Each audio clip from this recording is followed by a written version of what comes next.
Hi y'all.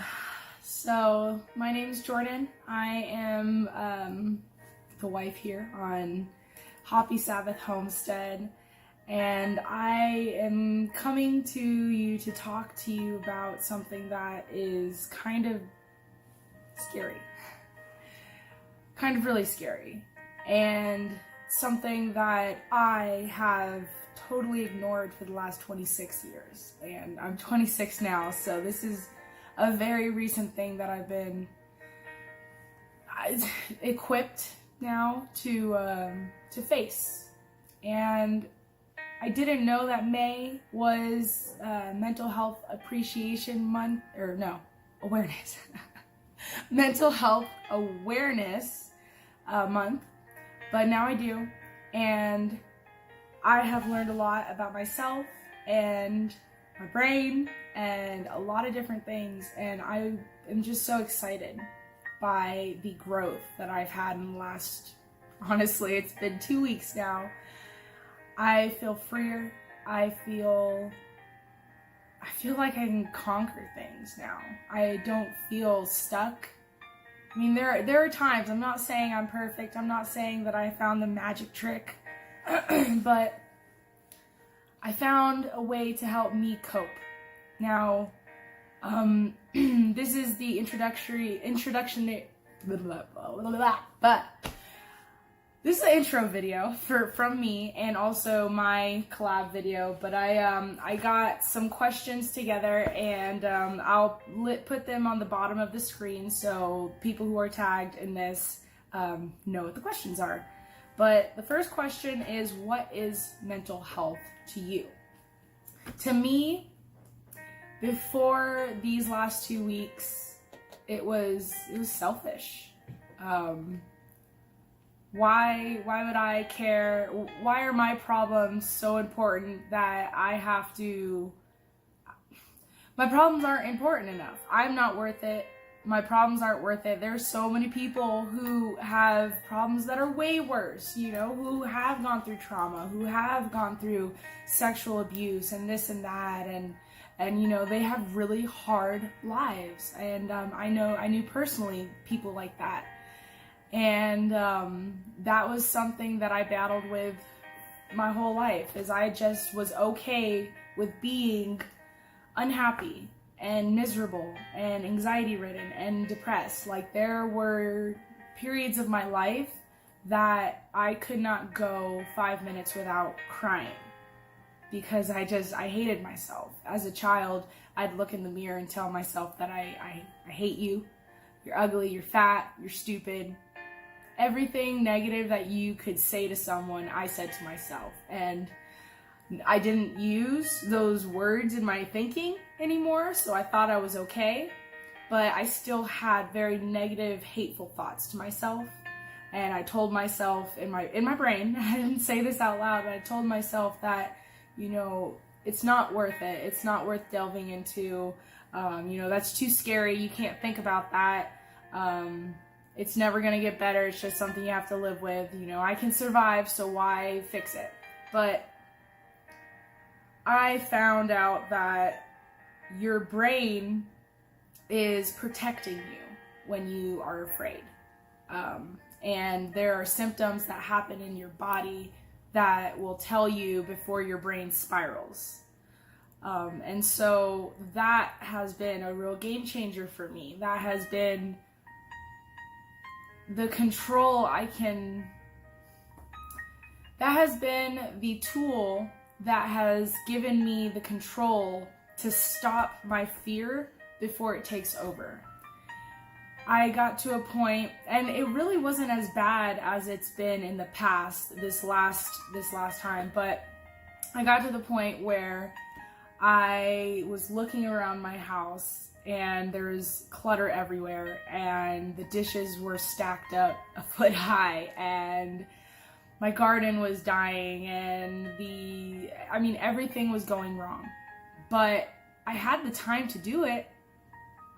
In my mind, I was spiraling and looking everywhere and just looking at all the stuff that I can't get done. That in my mind I said that I can't get this done, but I have to get it done. And I pace and procrastinate and do things and just kind of let myself spiral until things just went really, really bad and everything was crumbling and I couldn't catch a grip on it. And last week I had put something on the, I think it was the Roots and Refuge page, but I put something on there asking, you know, what do you guys do when you can't do it all, when all you want to do throughout the day is cry, is just curl up in a ball and die, pretty much.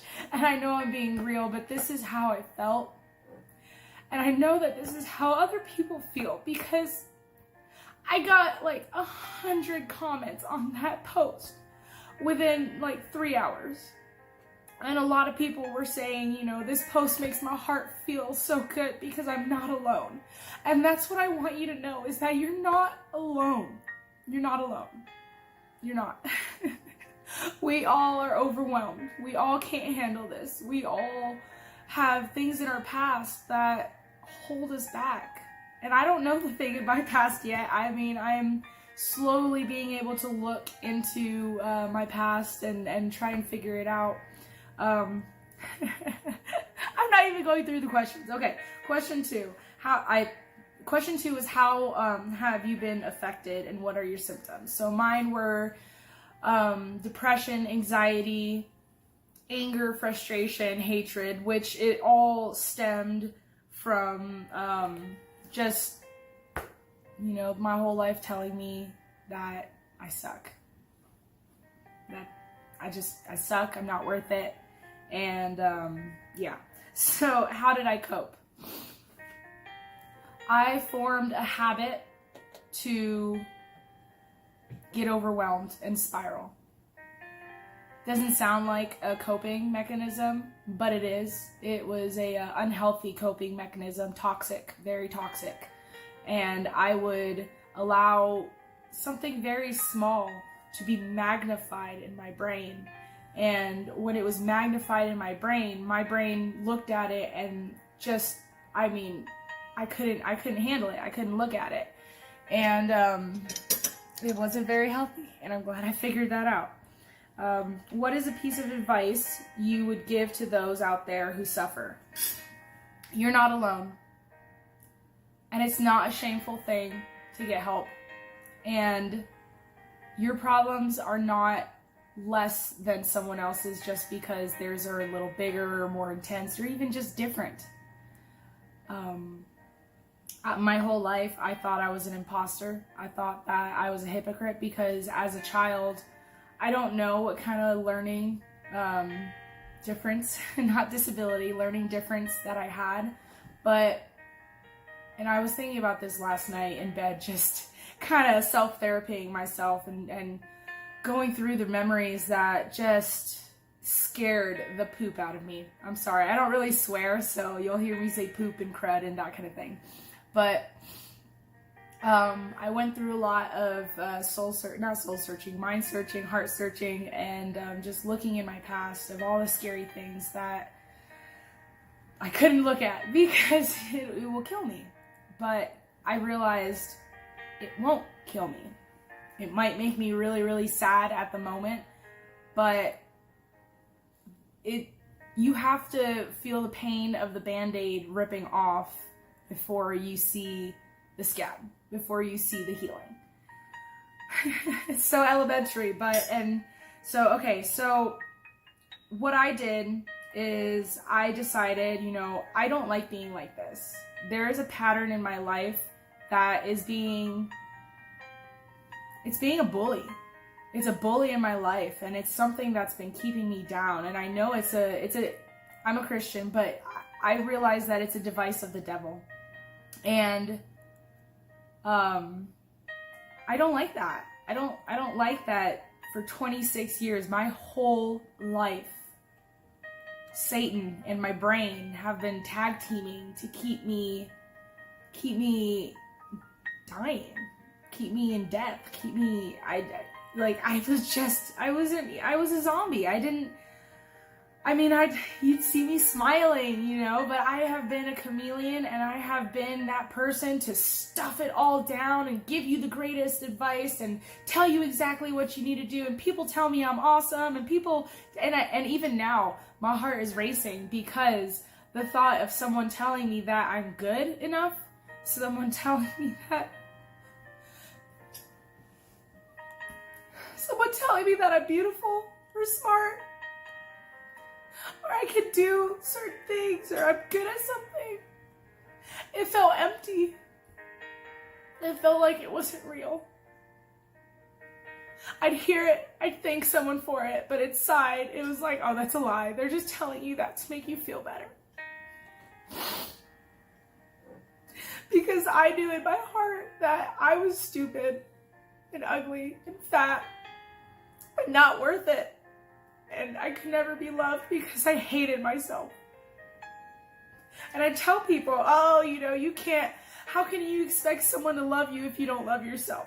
And my heart is to make people feel good about themselves and make people know that they are worth it. But I never saw that in myself. And so I see throughout my past that, you know, I tried to be people's savior because I was trying to find my savior. I wanted to be saved out of my mind. And, this is, I'm sorry, but this needs to come out. And people need to know that they're not alone. That these harsh feelings and these hateful self-hatred is something that is actually really common in people. It's something that happened, that you formed in your childhood. You know, maybe your dad drank too much or your mom drank too much. And, you know, every time you hear a bottle, even just like a Coke bottle or something, you hear a bottle being pulled out of a bag, that instantly puts something in your stomach, like a knot in your stomach or a knot in your chest. And your body is reacting to that sound. And what I've learned is that you catch that symptom that pops up when you get that trigger. And I used to hate trigger. I hated that word. Oh, trigger alert. I thought it was just something stupid that millennials are saying because, you know, they can't handle anything. And I'm a millennial, but I always thought, oh, I'm strong. I can do anything. I can survive anything. It doesn't matter. My past is my past. But you know what? Your past follows you. And it's something that taught you how to protect yourself throughout all of the years of your life. It doesn't matter if you're 17, if you're 26, if you're 34, if you're 99. It has followed you, and it has created in you a habit of reaction to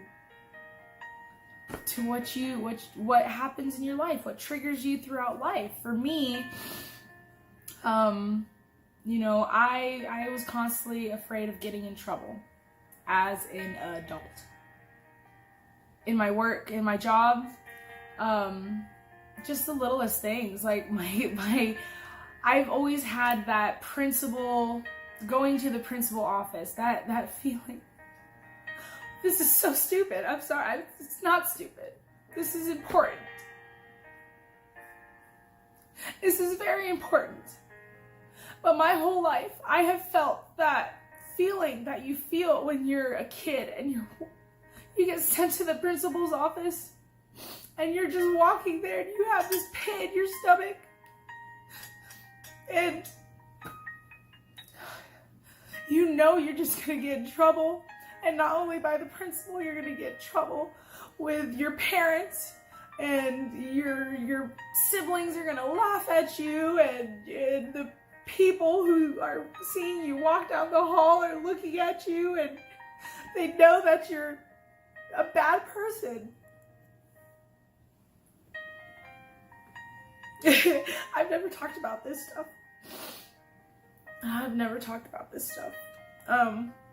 Anyway, my advice to those who suffer with anxiety, and I know I have not touched everything, but my advice is seek help. find a trick that works for you. And I don't want to say trick, because I have noticed that motivation and self-help books and those kind of things, they don't always work because we give up. And that's the biggest thing, is we give up. I found a lady named Mel Robbins, and she's not paying me, and she doesn't, all of the information that I've gotten from her is completely free. She does sell her books, but you can get all of the information that are in her books on YouTube completely free. Her heart is to just help people. And so she has a trick called the 5-second rule. And I know it sounds like you can drop a piece of food and pick it up as quick as you can. But what you do is when you're you have to be aware of your body. You find the symptoms in your body that happen right before you spiral. And so right before I spiral, my stomach gets tight, almost nauseous. My heart starts racing. I feel a lump in my throat and my eyes start to well up. The knot in my throat, I think, is my body trying to keep whatever is scary and attacking me on the inside from coming out. So whatever I need to say and speak my truth in that moment gets caught right here. And I can't. I'm paralyzed. And I can't get it out. And I'll tell you what, I may be crying now, but this is the first time in my life that I can speak about this and not be shut up by myself. So these tools in getting help is so important. And posting this video, I know, is going to be so hard. But once I get to that point and I've edited this video or whatever I'm going to do, and I get to that point where I'm terrified of pressing that post button, I'm going to count down. 5, 4, 3, 2, 1, and I'm going to picture people watching this and having the courage to know that they're not alone and that they can find help and that they don't have to be afraid, and they you do not have to be controlled by your fear from the past. Who you were in the past does not dictate who you are now or who you want to be. You can do whatever you set your mind to. You are loved. You will not fail. Do not quit. Courage is not the assurance that you are going to succeed. Confidence is not the assurance that you are going to succeed. Confidence is the courage to start. Confidence is the courage to try. So just try. Reach out. And that's my last bullet point here, is just reach out. If you need help, if you need someone to talk to, my phone number is on my Facebook. You can text me, you can call me, you can message me on Facebook, you can do whatever you want. My email is up there. I am here for you. Because you know what? I have made such subtle attempts to reach out in my life.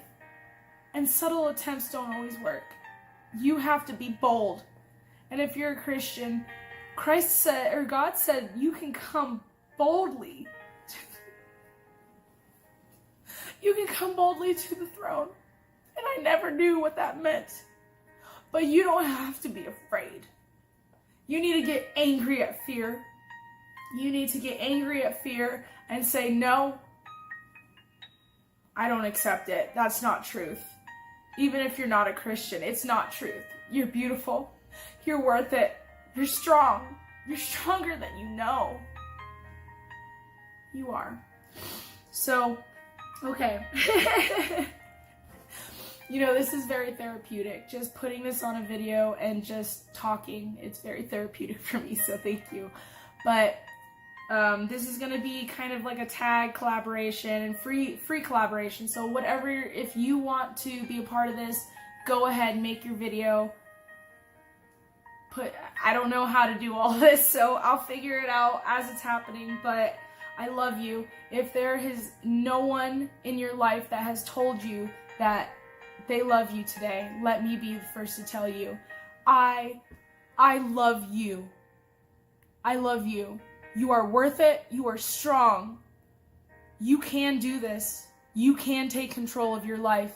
And don't let anyone tell you different. You are loved. You are strong. You are worth it. You can do this. And if you need help, I am here. And I hope this collaboration goes well. Otherwise, it's just me ranting and raving.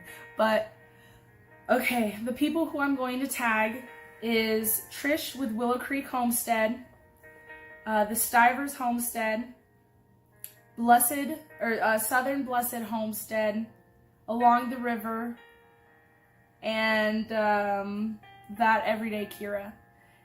And I'm going to reach out to them and let them know that they've been chosen. But I hope that this wasn't crazy and ugly to watch. But I love you. You can do it. Thanks for watching.